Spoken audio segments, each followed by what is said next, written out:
आज मैं डॉक्टर श्याम सुंदर शर्मा आप सभी का पुनः स्वागत करता हूं चिरायु गीता यूट्यूब चैनल पर। एक होता है दुख और एक होता है सुख। एक होता है दुख का भोग और एक होता है दुख का प्रभाव। ये दोनों यानी दुख का भोग और दुख का प्रभाव क्या है? देखिए, दुख के कारण से दुखी होकर सुख की चाह करना होता है दुख का भोग। दुख के कारण से दुखी होकर सुख की चाह रखना, सुख की चाह करना, यह है दुख का भोग। और इसके विपरीत दुख के कारण को ढूंढकर दुख को समाप्त करना होता है दुख का प्रभाव। दुख का प्रभाव और दुख का भोग, ये कहने का तात्पर्य केवल तुम्हें समझाने के लिए किया गया है। इन दोनों अवस्थाओं में वैसे बहुत अंतर है और समझने की दृष्टि से अगर देखें तो बहुत कम अंतर है। और इस अंतर को आसानी से अभ्यास से दूर भी किया जा सकता है, ये संभव ही। इस अंतर को अगर आप समझ गए तो निश्चित ही आप दुखी नहीं बल्कि सुखी हो जाएंगे, ऐसा गीता जी कहती है। वस्तुतः दुख को भोगने और दुखी होने से हमारा विवेक छिन जाता है। क्यों होता है ऐसा? जब हम दुख को भोगते हैं और दुखी होते हैं उस समय हमारा विवेक छिन जाता है, किंतु दुख का प्रभाव होने से विवेक छिनता नहीं। ये बहुत बड़ा अंतर है। जब विवेक छिनता नहीं तो मनुष्य दुख के कारण को तलाशता है, ढूंढता है और उसे खोज लेने पर दुख का निवारण भी कर लेता है। वो दुखी नहीं होता, उसे दुख सहना नहीं पड़ता है। तो दुख के भोग और दुख के प्रभाव में ये मूल अंतर है। इसका अर्थ हुआ कि सुख की प्राप्ति नहीं होने से ही दुख की प्राप्ति होती है। तो अब यह स्पष्ट हो जाता है कि दुख का कारण सुख की इच्छा ही है और कुछ भी नहीं। भगवान श्री कृष्ण ने श्रीमद् भगवद गीता में कहा है कि ध्यायतो विषयान पुंसः संगस्तेषुपजायते संगात संजायते कामः कामात् क्रोधो अभिजायते क्रोधात् भवति सम्मोहम सम्मोहित स्मृति विभ्रमः स्मृति भ्रंशात् बुद्धिनाशो बुद्धिनाशात् प्रणश्यति। भगवान ने कहा कि जो पुरुष, जो मनुष्य, जो योगी विषयों का चिंतन करता है वह सदैव उनमें ही आसक्त रहता है, विषयों में ही। उन विषयों की आसक्ति से उसमें कामना उत्पन्न होती है। क्या होता है? विषयों की आसक्ति से कामना उत्पन्न होती है और कामना में विघ्न आने पर, पूरी नहीं होने पर उसे क्रोध की उत्पत्ति होती है। क्रोध से मूढ़ भाव उत्पन्न होता है, मूढ़ भाव से स्मृति भ्रम होता है और स्मृति में भ्रम के उत्पन्न हो जाने से बुद्धि नाश, और बुद्धि नाश होने से यानी ज्ञान शक्ति के नष्ट हो जाने से उस मनुष्य का पतन होना निश्चित है।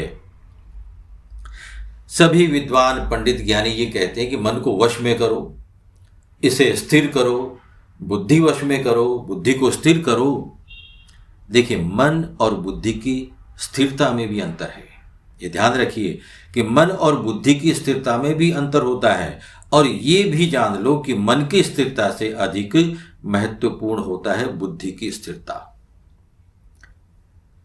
मन की स्थिरता से इच्छाओं का निषेध संभव है, यानी इच्छाओं को त्यागा जा सकता है, किंतु बुद्धि की स्थिरता से आपकी उद्देश्य पूर्ति में दृढ़ता का निर्माण होता है। इस बात का सदैव ध्यान रखना चाहिए। हम संसारी हैं, कोई वैरागी तो नहीं, और वैसे वैरागी भी प्रपंचों से कहाँ दूर रह पाते हैं। तो हमारा तो परिवार है, सब प्रकार की जिम्मेदारियां हैं जो हमें ही निभानी है, किसी और को नहीं। जीवन में सफलता प्राप्त करनी है, बच्चों की शिक्षा पूर्ण करनी है, अपना भविष्य बनाना है, माता पिता को संतान की सभी जिम्मेदारियां निभानी होती है, व्यापार बढ़ाना है, ऑफिस की प्रगति करनी है, जीवन को सुंदर बनाना है, और सबसे ऊपर पति पत्नी की जिम्मेदारियां निभानी होती हैं। कहने का अर्थ है कि सभी की कुछ न कुछ जिम्मेदारियां निश्चित हैं। तो सुखी होने के लिए क्या हम इन जिम्मेदारियों से भाग जाएं, इनसे पल्ला झाड़ लें? जी नहीं। बिल्कुल नहीं, कभी भी नहीं। जिम्मेदारियों को पूरी ईमानदारी और क्षमता के साथ निभाना चाहिए। यही हम सभी का कर्तव्य है, यही हम सभी का धर्म है। वास्तव में हम जब कोई कार्य आरंभ करते हैं तो ये उम्मीद कर बैठते हैं कि हमें उस कार्य में सफलता अवश्य मिलेगी, और उस सफलता को सामने रखकर कुछ सपने बुनने लगते हैं, सपने देखने लगते हैं। और ऐसा हम केवल हमारे सुख के लिए नहीं करते, इसमें हमारा परिवार, दोस्त, संबंधी, ये सब भी सम्मिलित होते हैं। उन्हें सुखी देखना भी हमारे जीवन का उद्देश्य होता है। अगर हम हमारे सुख के बारे में ही सोचते तो कदाचित स्वयं को संभाल लेते, किंतु मित्र परिजनों के शामिल होने से हमें अधिक दुखी होना होता है, हम अधिक व्यथित होते हैं, जो कि स्वाभाविक है। हमें यहाँ ये विचार करना चाहिए कि मैं निराश, दुखी और हताश अगर हो गया तो इस जिम्मेदारी को कौन पूरा करेगा। आप जब इस प्रकार से मन और बुद्धि को समझा लेंगे तो आपके परिजन भी आपको हिम्मत बंधाएंगे, आपको हतोत्साहित नहीं करेंगे, आपको उम्मीद देंगे। वो देखिए, सपने देखने में कोई बुराई नहीं, बिल्कुल भी नहीं है, देखने ही चाहिए। अरे सपने नहीं देखेंगे तो हम कर्म ही नहीं कर पाएंगे, ये मान लो। जीवन में उमंग, उत्साह होगा ही नहीं। अपने साकार करने के लिए, कौन से अपने, क्या सपने, तो अपने सपने साकार करने के लिए अथक प्रयास करने की भी जरूरत होती है, इसमें कोई दो राय नहीं।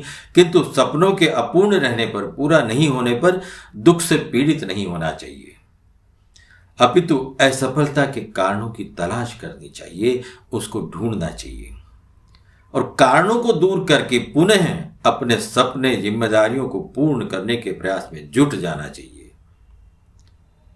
आप सभी में ऐसे लोग भी होंगे, ऐसे व्यक्ति भी होंगे जिन्होंने ऐसा किया भी होगा।